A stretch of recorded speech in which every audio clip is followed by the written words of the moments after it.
Welcome to Desperately Seeking the 80s. I am Meg. And I'm Jessica. And Meg and I have been friends since 1982.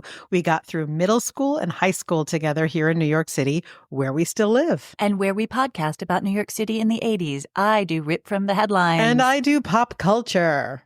So this week, Jessica, I was thinking a lot about reviews.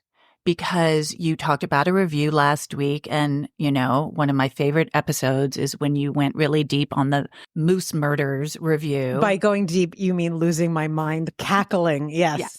And I was thinking about my experience with reviews, which is mostly as an artist, as a performer.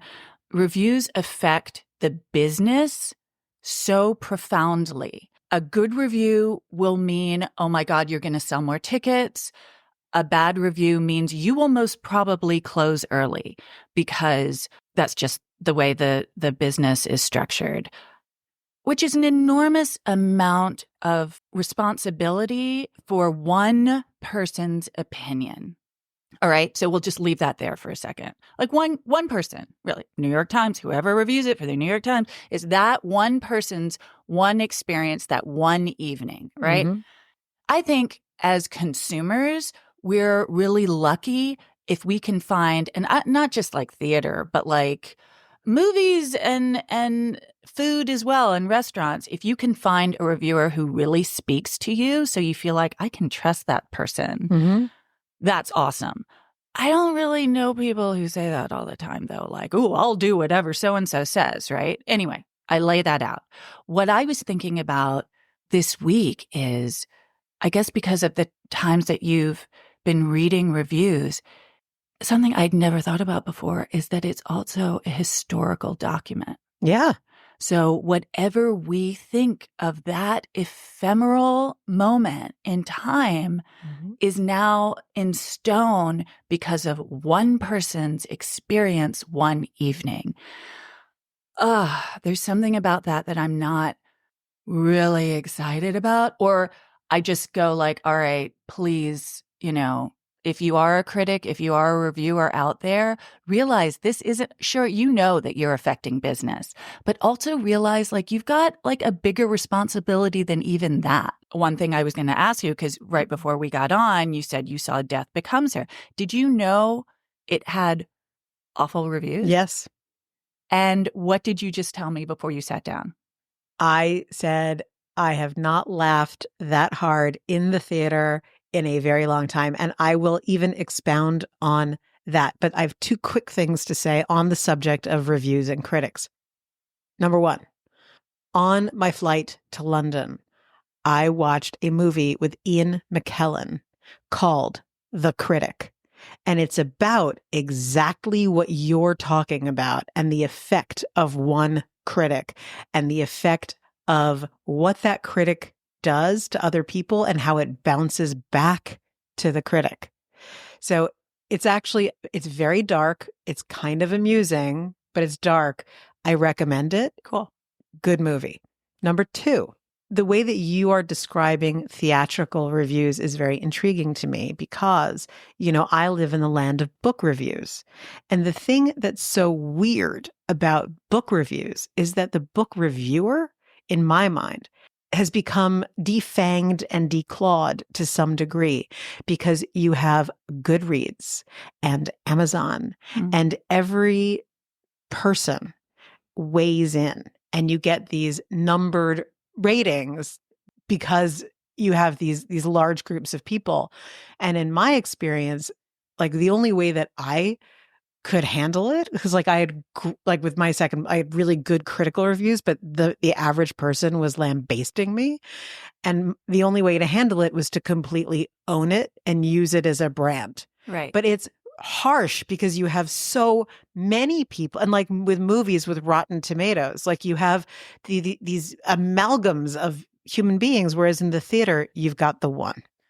Also, there's a huge difference between theater and books and movies, because whether one person feels that way about the theater, it's gone. Poof. It's ephemeral. And you can actually read a book that got a bad review and have a different opinion.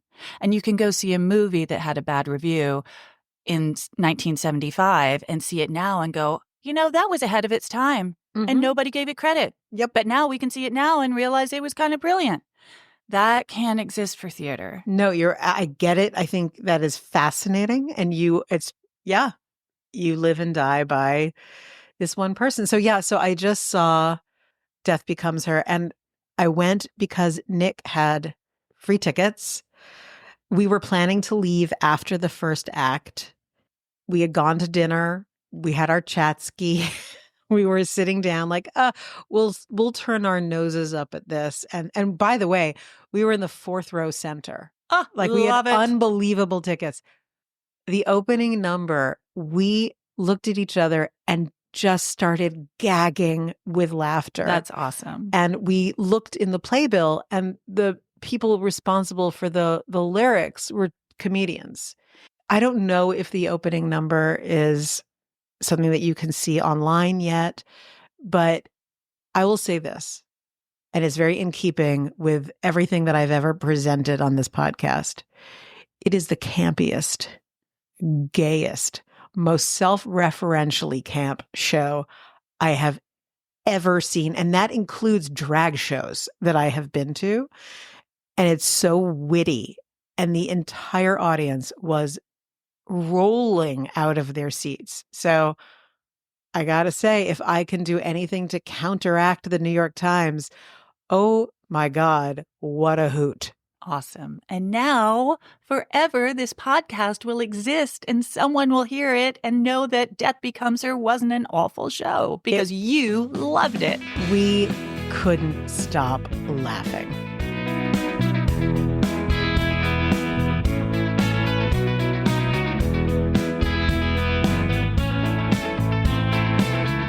Have you ever had a dispute with your neighbor? I have had problems with noise above me. I mean, a violent dispute. Amazingly, no. I'm happy to hear that. Yes.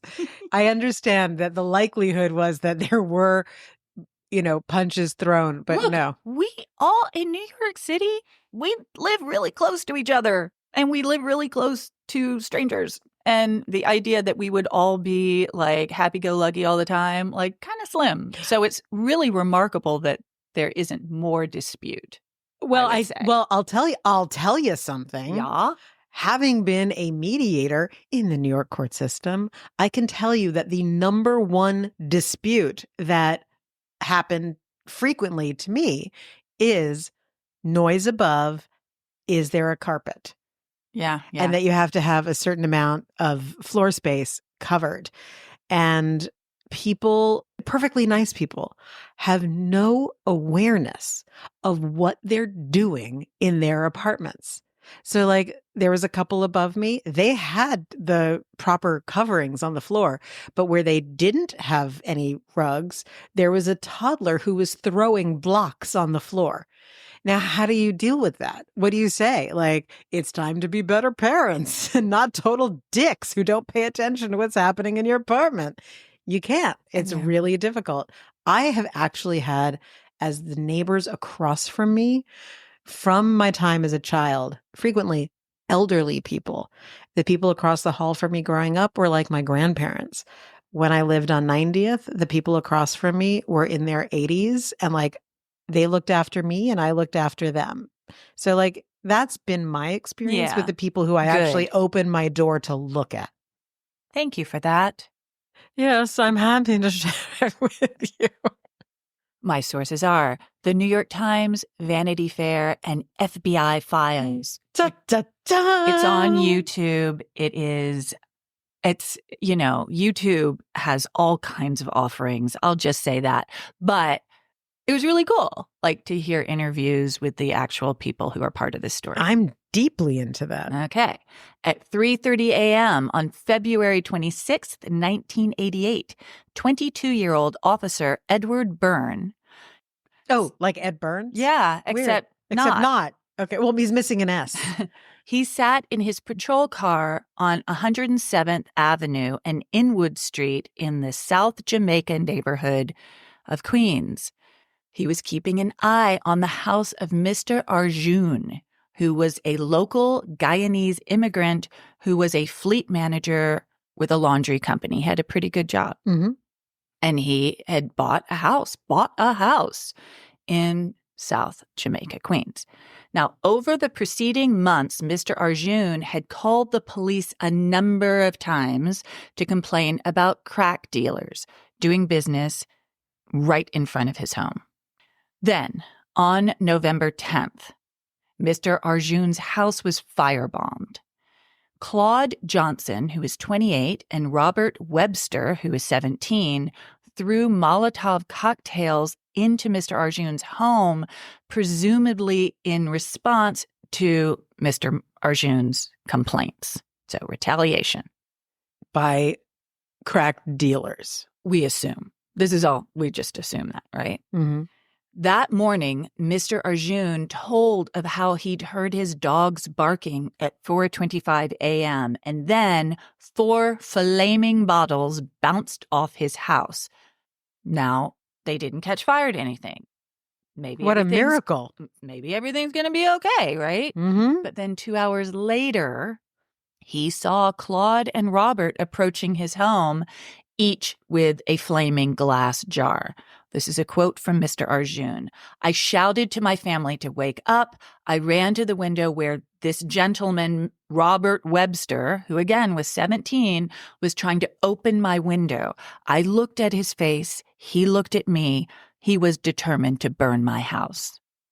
As a result of all this, there was some damage to the house, and Mr. Arjun was burned a little bit.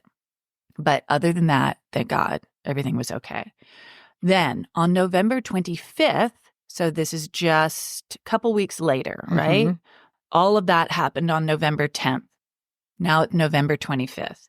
Thomas Mustafa Godbolt, who That's a name. It is, who worked for Fat Cat Nichols, approached. Is that a person or a company? It's a person. Okay. He's going to come back. Okay. But Mustafa, that was his nickname, approached Mr. Arjun on the street and said he and his family, Mr. Arjun and his family, would be killed if they didn't move out of the neighborhood. Oh, my God. So, oh my God, things are escalating, right? So in response to that, the police posted a 24-hour guard in front of his house. And things actually calmed down for a bit, as calm as they could be in this neighborhood, which, as you might have guessed, was teeming with drug dealers. Back in the late 70s, Lorenzo Fat Cat Nichols and Pappy Mason met in state prison. Both were from South Jamaica, Queens. Now, Fat Cat was known for being a shrewd businessman, and Pappy, on the other hand, was really volatile. He just was going to react with violence at any given opportunity. After both these men were paroled, Pappy worked for Fat Cat as a security man, making $1,000 a week. But after a couple of years, he left Fat Cat to start his own drug gang called the Bebos in the 40s projects. Now, you may think that Fat Cat, who made $20 million a year and wore a rabbit fur coat and gold jewelry and was the undisputed drug boss of Jamaica, Queens, would have an issue with that. Someone cutting in on his fur coat money. Yeah, competition. But he really wasn't. When the two men were coming up in the drug trade, it was about cocaine and hash and heroin. But once crack made its debut, the market exploded. There were enough people desperately addicted to crack and more than enough money to go around. So the great leveler. It crack, was like the great leveler, just okay, what you've always wanted. Like, whatever, the more the merrier. I mean, and it was all in the family as well. Okay. Fat Cat's sister, Viola, dated Pappy. One time, Viola smoked $10,000 of Pappy's crack, and Fat Cat gave Pappy a free kilo of coke to smooth things over.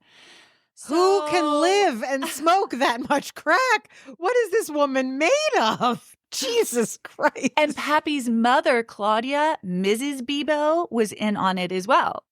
She ran the business whenever her son had to go to jail. So business was booming, and these men were living large. Drug dealing was so normalized in this neighborhood that it seemed unlikely that law enforcement would get a handle on it. And there was a lot of violence, but mostly against people who stood in the way of business or incidental to being high on crack. Mm. But then something happened. Oh, God. And the drug dealers just pushed it too far.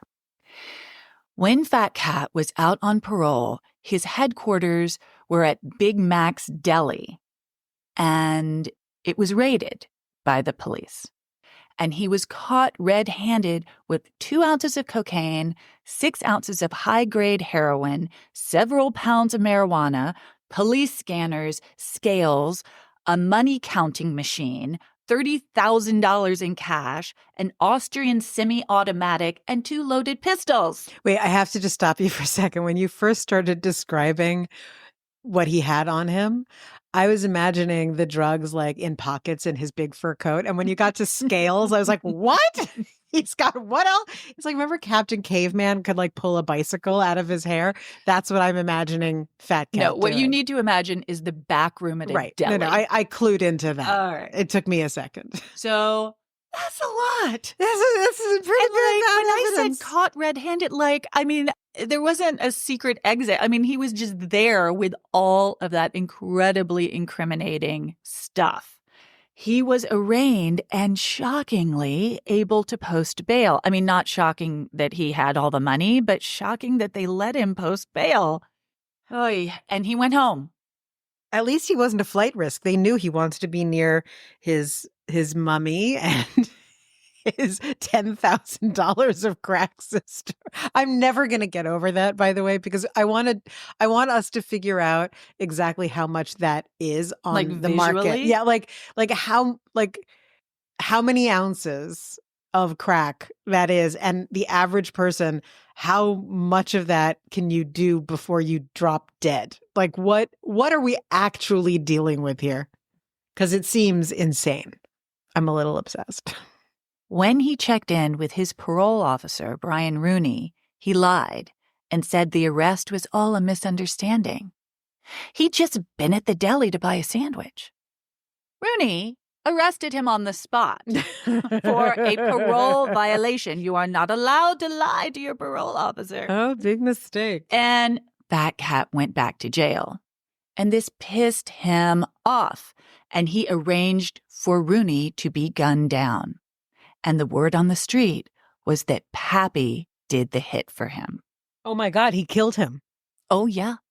So Fat Cat in jail. Arranges for Pappy to do the deed. Yes. Kill his parole officer. Oh my. Well, and as though you're not going to get caught for that. Like, come on. So Fat Cat seems to have been really like, not so much of a mastermind and more like, oh, I live in Cracktown. I'm going to sell some crack. Yeah. I mean, I think it was a loss of perspective. I mean, no. I mean it. I mean, I think they'd been able to get away with whatever they wanted for so long. He was just able to post bail, which is crazy. Yes. Considering what the charges were. Yes. I just want you to know how genteel that sounded. And it was so charming. Well, okay. And also remember, I mean, just because it's interesting for the story, I think that Fat Cat, as you brought up, he's the one who's kind of just the businessman, and Pappy's the one who's always like going off like that. He's like, I gotta go off today. Like slinging his I don't know. He has a violent bag temper over his shoulder. Like, today's the day I go do the murders or whatever. No, I think it's more for Pappy. It wasn't like a job as much as he's just like, you piss me off, you're dead. So he's like Joe Pesci in Goodfellas. Yes. He's the cuckoo bird. Thank you. He's Okay. the cuckoo bird. Who's just like, you talking to me? No, that's a different movie. That's a different movie. But am I funny? Am I a funny? clown? Yeah, Okay, that's it. got Okay, it. okay. All right. There was a hung jury for Pappy's first trial. All right. Because he was arrested for Rooney's murder. Murder, most foul. But there is a hung jury. So he's out while they prepare for the second trial. And while Pappy was awaiting his second trial, he was hanging out on a South Jamaican corner with some of his gang members. He was drinking beer. Robert Kish, a police officer, approached him and told him to put his beer away. You're not allowed to have open containers. No open containers. I'm sure this didn't go over very well. Well, Pappy refused. And now I want you to picture Pappy, Rastafarian, with long dreadlocks and gold teeth, one of which had a shamrock carved in it. I need help. How could you have not started with that? Good God. I had a completely different visual here. Oh my God. Phenomenal. Okay. And what was that movie? It's going to come to me, but like Gary Oldman plays a crazy drug guy with like one dead eye, but like Rasta locks and like gold teeth. I gotcha. I'm starting to have a very potent visual. All right. Kish, the police officer, grabbed Pappy by his hand and forced him to throw the beer in the trash. Oh, girl, you made a big mistake. Pappy was humiliated in front of his crew. That's not going to stand. Then, when Kish found a derringer in Pappy's boot, he was able to arrest him. And back to jail he went. Very disgruntled. So we have two very grumpy drug dealers who feel... That's like the best children's book ever. The very grumpy drug dealer. And they feel disrespected specifically by law enforcement. Okay. And they have every capability of running their businesses from inside prison. Mm-hmm. Now, remember young Edward Byrne sitting in a car outside Mr. Arjun's home. Oh, God. He was reading the Daily News when a guy tapped on the passenger side window. When he turned to see who it was, two other men blew out the driver's side. Oh, my God. With 5 rounds from a .38 caliber nickel-plated gun. Oh, my God. The cold-blooded murder of a police officer in the wake of the assassination of a parole officer. Oh, my God. Pushed law enforcement into high gear. There were so many suspects and so many motives. It made everything very complicated. Fortunately, they managed to bug the right person. Remember Viola? You sure do. I sure do remember Viola. Viola Nichols, Fat Cat's sister and Pappy's girlfriend. Viola loved to talk on the phone. She rarely hung it up. So if somebody dropped by, she would just leave it on the table. Oh, my God. And they bugged her. So ultimately, that acted as the recording device for the conversation going on in the room, in addition to the conversations she's having to everybody who calls her. Viola, a live wire. And she knew the ins and outs of both Pappy and Fat Cat's operation. Wait, did they make her into an informant, or did they just bug her phone? Do you want to know? I'm sorry, I got excited. What? Yes, clearly I do. At this point in the story, they have simply bugged her phone. Okay. And they are gathering information, and they're gathering a lot of information. I got it. Because also, Pappy and Fat Cat call her all the time. I'm sorry, I had to get a tissue. I just laughed so hard. Hold on. It's just the way you say, Pappy and Fat Cat. They just happened, and then they stepped on the ping pong ball. Stop. Okay. Okay. Are you ready? I'm so enjoying this. Thank you. All right. They got enough information to arrest her. Okay. Not a shock. And when she was arrested, she went kicking and screaming and spitting. Quite the lady. Yes. And then she became an informant. Okay. Oh, this is really cool. You're going to love this. She helped translate the bugged conversations. It turns out they spoke in a kind of pig Latin that she deciphered. Oh, my God. I'm going to try and say, I mean, it was written phonetically. Okay. Stidize strididong meant stay strong. You know what it kind of reminded me of? Like Ubby-Dubby. Right? From Zoom? Yes. Okay. So she was able to go, let me just write out exactly what we were saying. She was put in witness protection for her efforts, as was Mr. Arjun, although he was later arrested for speeding and resisting arrest in Spokane, Washington. Mr. Arjun, I mean, he was definitely a victim, but he was also kind of a hot mess himself. I mean, not because of drugs or anything. He was kind of like a dramatic guy. Anyway, we'll get back to that. Can we just have no more dramatic guys, please? Fat Cat is still in federal custody. Interesting. Yeah, you can follow him on Instagram. Stop it. This is true. He's on Instagram. He is on Instagram. Pappy Mason is serving a life sentence in Allenwood. His mom, Mrs. Bebos, served 8 years for drug trafficking. The 4 men who murdered Edward Byrne were apprehended and convicted. Now, who do you think ordered the hit and why? On Byrne? Yeah. Okay, let me think. Okay, is it either Pappy or Fat Cat? Yes. Okay, it's one of them. Those are your choices. Okay, let me think. I'm going to go with Pappy. Okay, what was his motive? Because he'd been humiliated. I'm thinking that he had more of a beef because it was personal. It was Pappy. And it had nothing to do with Mr. Arjun.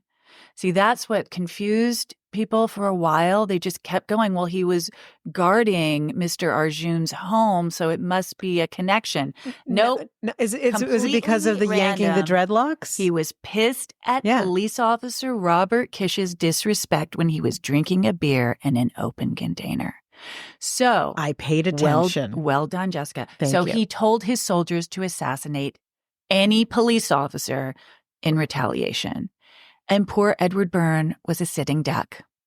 Interestingly, it turns out, how about this, that Robert Webster, the 17-year-old who was sentenced to life for firebombing Mr. Arjun's house, was falsely convicted. Stop it. He had an alibi that was ignored by the police and the DA, and he was released after 34 years. His sentence was unusually harsh because Edward Byrne's murder occurred while he was awaiting trial. Oh, my God.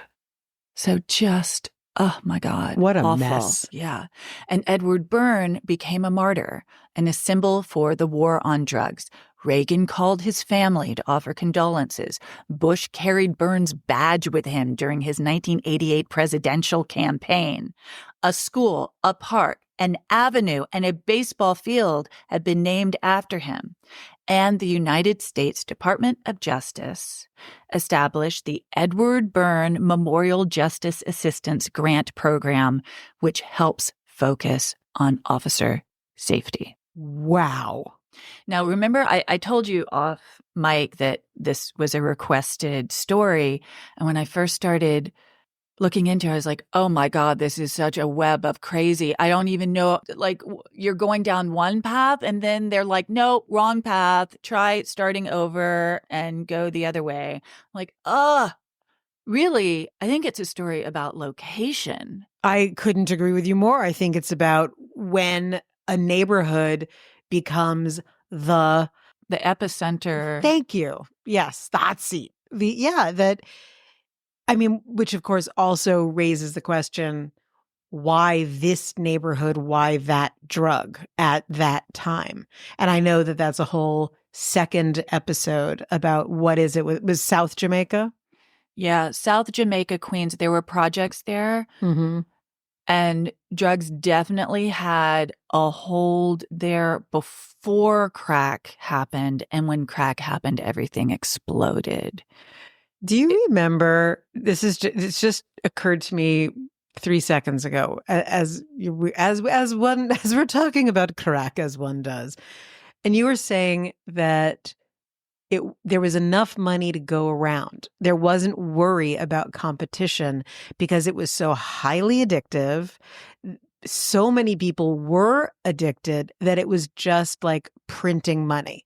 Do you remember the demand was so high? Do you remember in the late 80s that a derivative of crack was created that was called ice? I do not. Ice. And I remember reading about this in the bookstore at Kenyon because it was like a cover story for Time magazine or something. And ice was so addictive and so deadly that drug dealers stopped making it because they were killing their market. And then it was like the number of people who tried ice once and died was so high that I've never heard of drug dealers rolling back a product. Right. But they were like, market research says this is a bad idea. The long run. Yes. That is wild. Yes. That was pretty insane. But yeah, these guys, but what's also interesting for me hearing this story is, yes, it's all about location, location, location. It's also two crazy motherfuckers and how much havoc they were able to wreak. That these guys, these two men who were obviously unhinged and had a lot of energy. But, things were going fine for so long. And then it was when they started killing police officers that everything went south. That's when basically law enforcement was like, yeah, no. We cannot have that. But then as a result of them finally getting a handle on things, at least somewhat, you've got politicians coming in going, oh, yes, that was my idea. Mm-hmm. I'm going to take credit for that. Thank you very much. I'll carry your badge. That was because of me. Swear to God. War on drugs. Back to Nancy and Mr. T. I kind of hated that like these guys swoop in and sort of take advantage of some poor dead 22-year-old. Everyone needs a flag to wave, Meg. I don't like it. I don't like it either. Before we move on, the character I was thinking about was Gary Oldman as Drexel Spivey from True Romance. Oh, my One Lord. of my favorite movies. And I kept thinking, like, it's a movie with Brad Pitt. And Brad Pitt is the stoner roommate who's smoking weed through a honey bear. Remember this? But that was like, those are like my big mental images. But yeah, Gary Oldman, what a weird, weird character. And just a reminder, though it's not the 80s, it's 1993.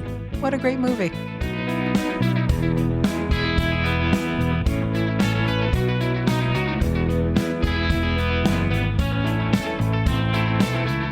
I have an engagement question for you. Okay. If you could change anything about your appearance, what would it be? Right now, currently? Yeah. Or you could say something from when you were a teenager. It doesn't matter. Like, however you want to answer the question. I just want to lose some weight. Okay. Sorry to be boring. It's not boring. It's pretty much every person on the planet. And we all share the struggle. It's a shared identifiable struggle. So 30 days ago, we lost the Bride of Wildenstein, Catwoman, the Lion Queen, Jocelyn Wildenstein. Oh no, I had no idea. I am so surprised because you always know these. I'm shocked. I have a phone with alerts. I know you do. The whole 80s tie-in thing. I'm like, why didn't they tell me? Who knows? I should be getting alarms about that. Indeed. Well, it is a callback, but I couldn't let her death go unnoted. Wonderful. So we're revisiting. And what we're going to visit this time is how Jocelyn's journey is really about how plastic surgery took hold of the 80s. Plastic surgery, not new. There's evidence that in ancient Egypt, people were altering their features. But in the modern day, World War I created so much physical devastation for the soldiers and faces blown off, all Mm. kinds of hideousness. And by the way, World War I, also because of people being maimed, Joseph Pilates created Pilates exercise and the machine as a rehab for World War I soldiers. Oh, my goodness. So in much the same way, those same soldiers had to have their faces put back together. Oh, my. Now, I've seen these before, actually. There's that store Oddities in the East Village. Sure. And I've seen the actual like wax half masks, and they almost look like Phantom of the Opera for people who have had parts of their faces the character blown off. on Boardwalk Empire. Yes, exactly. But for the rest of the face that could be salvaged, in New Zealand, Sir Harold Gillies performed the very first successful reconstructive surgery on Walter Yeo. It was in 1920. In 1924, the first formal training for plastic surgery started at Johns Hopkins in the United States. Another little side note about plastic surgery, the other reason that there was research, and this is in the 1800s, into plastic surgery, although it was not known as such, was because of syphilis. Syphilis was rampant. Yes. Doesn't it do something awful to your nose? Rots your nose right off your face. So there was actually an episode in the show The Nick. I don't know if you ever saw that with Clive Owen. Great TV show, a bit graphic, but a woman who he used to know. And so what the story I'm about to tell you from the show is exactly what really happened. Her husband had been seeing prostitutes and brought syphilis home. She was this, upper class woman who had to wear, again, sort of a precursor of what the World War I veterans were wearing. She had a prosthetic, like a plastic nose that was affixed to her face with an elastic band. So what they did on the show is exactly what they did in real life, which was a horrible procedure where a graft was taken from the arm. But the way that it was done was you had to have your arm suspended over your head and a flap of the skin removed from your arm, attached to your face. And you had to have that for months and months and months for the skin to take onto your face from your arm. Oh my God. Divorce him. Well, clearly. And then the best that could happen is sort of a crude nose, but at least the hole was covered.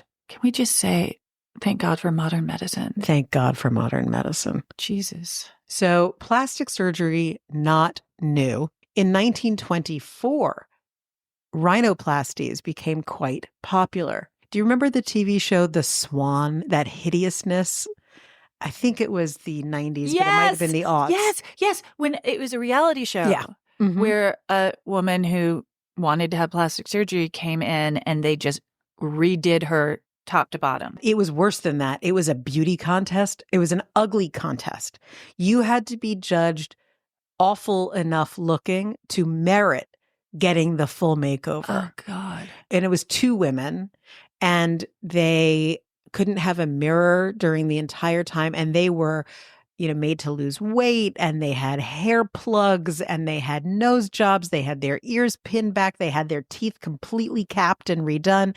And then the final episode was the unveiling. And usually they like crumble to the ground, fainting with gratitude. And many women on the show left their husbands, who were like snaggletooth freaks, and they were like, I'm so hot and you're freaky. I'm out. That was the Swan. But it's so dark. It's so dark. In 1924, the New York Daily Mirror ran a contest. Who is the homeliest girl in New York City? And she got a nose job. That was the contest. So if you look at movie stars from the 30s, the 40s, definitely in the 50s, they all have the same nose. And that's because there was one nose job. Yeah. That's it. So Jocelyn Wildenstein was a beautiful woman. She was from Switzerland. She did not come from money, but boy, did she want it. So she went out and she swanned herself And she became, among other things, a big game hunter and a pilot. So clearly her desire, the kind of man she wanted, was very specific. At the slightly later age of 38, in 1978, she found her guy, Alec Wildenstein, heir to a $10 billion fortune. That's 1978 billions. They hook up, they get married. 1 year later, she complains to her husband about the bags under her eyes. That's the last year of the 70s. The 70s was also when plastic surgery really entered the common consciousness because breast implants were starting. It was coming out of the closet because people also wanted the idea of looking like a movie star was becoming more attainable because of this. So in the 1980s, plastic surgery went wild.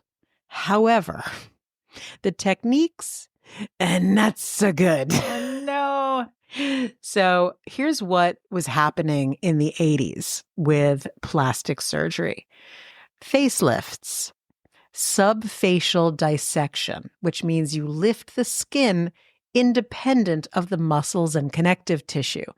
That resulted in what is known as the wind tunnel look.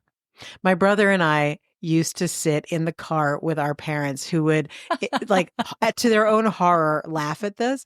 And like a lot of kids, I'm sure, of the 70s and 80s, we would pull our faces back and say, "Look, Mom, we're Mrs. Martin." No. She's like, "Stop it. Ha, ha, ha. Stop it. Ha, ha, ha."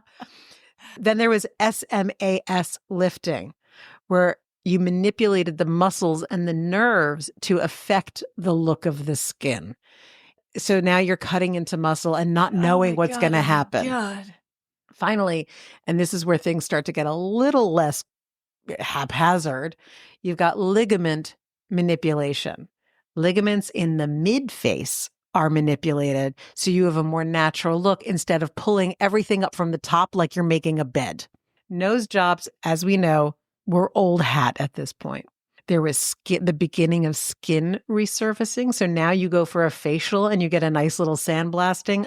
Nay, nay. Back when Jocelyn was at it, you had laser peels where layers and layers, you wound up looking like a cheese grater had been taken to your skin. And the result was shiny. There's a shiny, like a burn victim kind of look to it. Liposuction. Silicone injections. So this was not silicone implants. This was taking liquid silicone and shooting it directly into your face, where for a lot of people, it then merged with the tissue and it could never be removed and it would lump and make strange surfaces. And finally, collagen injections, less scary. Now, I give you this long list because when you eventually go back and look at a photograph of poor Jocelyn, you will see everything I just described on her face. I do remember seeing a picture of her before it all started, and she looked like a person. She was adorable. She was incredibly cute. Didn't she also, like, because she loved cats so much? Well, no, that is not true. It's not? No. Okay. Here's the story. Jocelyn obviously suffered from body dysmorphia. And whatever it was that triggered it, and here's some of the things that can trigger body dysmorphia: stress, drug use, including and very specifically the use of ecstasy. Not my experience. How do you know? How do I know? That it didn't cause body dysmorphia. Mine predated the ecstasy enormously. Don't be ridiculous. All right, just fact check. And a chemical imbalance, meaning a serotonin deficiency. But there are so many things that can go into it. To this day, no one can point their finger at any one thing, which is why it's still very difficult to treat. But Jocelyn clearly had it. Now, the whole thing about wanting to be Catwoman did not start with Jocelyn. Remember how she decided to be a pilot and a big game hunter to catch a man? Okay. He liked cats. Oh, no. Yeah. So he was really obsessed with big cats. And to Oh, keep her God. man interested, Jocelyn decided to become more and more cat-like in her appearance. And the ways that that happened were silicone cheek implants and eye lifts to tilt the shape of the eye. I don't know if I've talked about this on this podcast, but when I graduated from law school, my third year of law school was 1995, and then 1996 was my first year out. I worked for a very small boutique law firm that focused on women's health. This particular law firm handled many claimants in the silicone implant class action lawsuit. And I was responsible, because I spoke French, for all of the French-speaking women who were part of the class action that was being handled by this firm.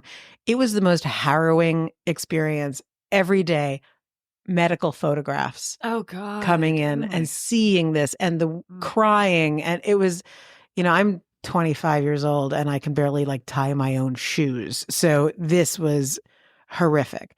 The silicone going into her face, I know what's happening there. And that is bleeding into her tissue. Even when it's not injected, the implants were such early phase implants that there was never the opportunity to take them out. It was only, what are we going to do now that it's there? But Jocelyn didn't want to back down. Yeah, That body she went all dysmorphia, in. she went all in and wanted to be more and more attractive to Alec. She pursued multiple surgeries that would reshape her cheekbones, lift the eye, make her into a cat. She wanted to be a tiger, a cheetah, a lion, whatever would keep Alec's interest.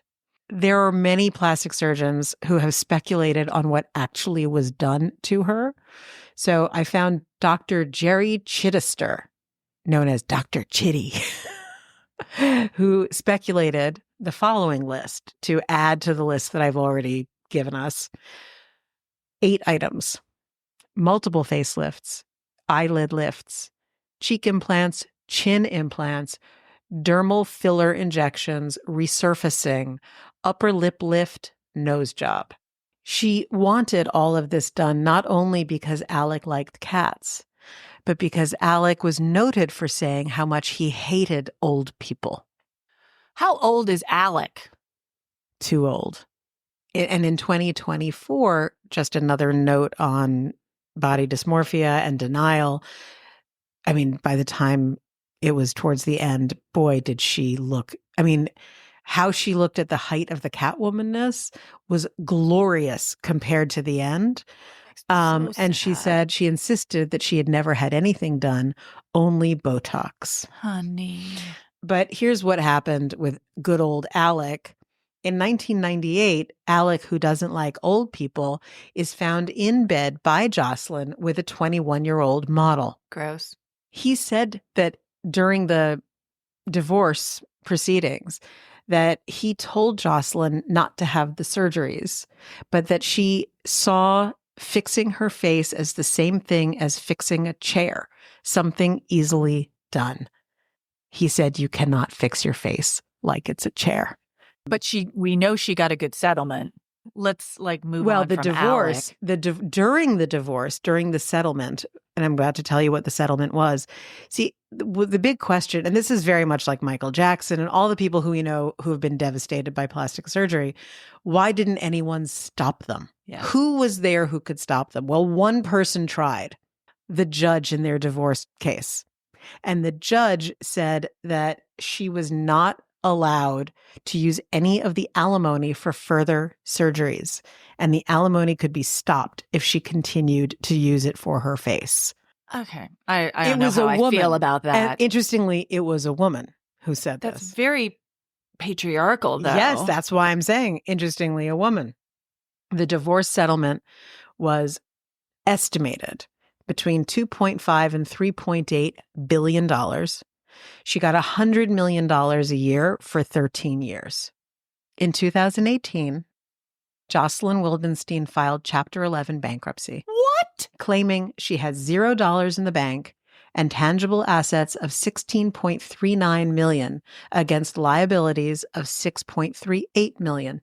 What happened? She said that she wasn't getting money from the trust set up after the divorce because the family got in the way, and she got nothing after 2015. My question is, so you didn't save anything? I It's mean, a that's lot still, of money. You have to explain to us what you spend all that money on. Seriously, yes. Like you that's not I mean, that's to dinner every night. No. How you go through billions? You can't. Well, You gave it away. you gave it away, you put it in your face, and you're obviously not a well woman. So she filed, but she still was a public figure, amazingly, was still going out. And she was in Paris on December 31st, 2024, in a hotel where New she Year's died Eve. of a pulmonary embolism. Okay. Well, she's in Paris. If you gotta go in Paris. So that is the final word on Jocelyn Wildenstein.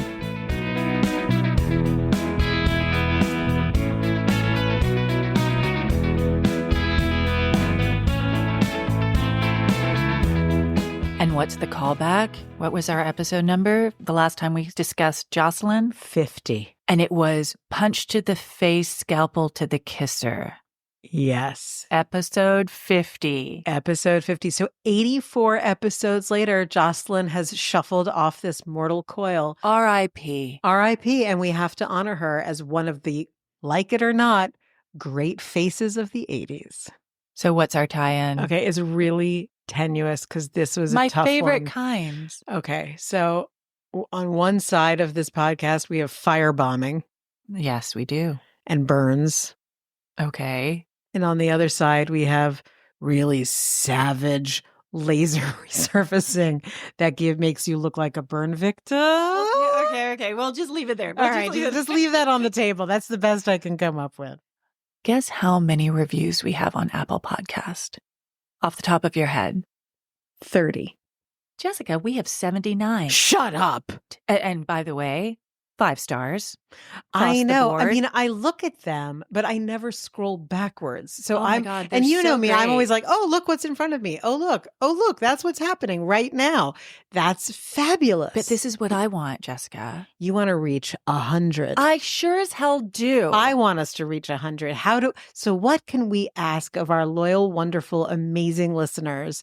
How do we ask you to help us get 21? Just 21 more reviews. That is such a goal. Well, for one thing, next week, I'll announce where we are. Let's all work as a team. A community. A community. The community that we are. To get that number up to 100. And yeah, it's at 79 now. And hopefully we're going to have a higher number this time next week. And you know what we can do just What? to thank people? Because some of the people who write in are really funny, or they're great writers, or they bring something to their review about themselves that's really interesting. We would love to share your reviews on the air. So if you would like us to do that, we're excited to do it. Yeah. And I always share them on the Instagram. We'd Please. love to hear from you. But I love it. You're so in elegant. the form of a review. on We'd Apple love to hear Podcasts. from you. I'm like, please just help us. Please.